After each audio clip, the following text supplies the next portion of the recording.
For this video, it's going to be a few short calculations. We'll call this table 3.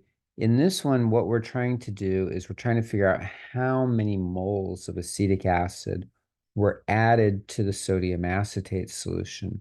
So remember, the sodium acetate solution is the blue solution. It's basic. We also made another solution that had acetic acid in it.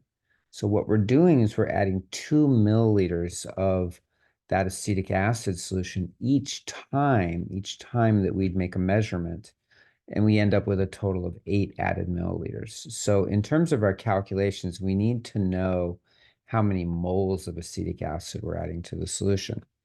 Well, we know that in each one we added 2 milliliters. So these are the total volumes. In the first one we added 2, then we added another 2, all the way up to 8. The first step is to convert this into liters. Well, that's pretty easy. To convert from milliliters to liters, we divide by 1,000. So we take this volume and divide by 1,000. Okay, and we can autofill that because each time we're going to be dividing it by 1,000. Okay, pretty straightforward. Now, what was the molarity of the acetic acid solution that we were adding? Well, that's over here. We calculated that down here in step 2. It was 0.25 molar. So that was our concentration there. So 0.25. But that was the same every time. Every time that we added acetic acid, we were adding a solution that was 0.25 molar. So you can actually just go ahead and fill that down as 0.25 each time.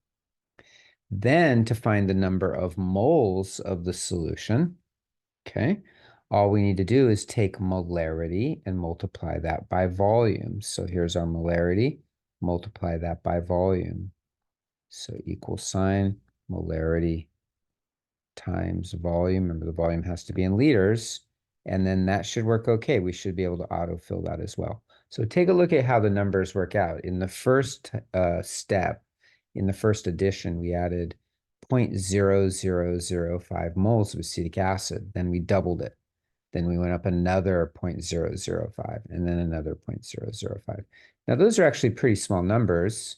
So if we wanted to, we would be justified in putting that into scientific notation. Okay. So 5 times 10 to the minus 4, 1 times 10 to the minus 3, all the way up to 2 times 10 to the minus 3.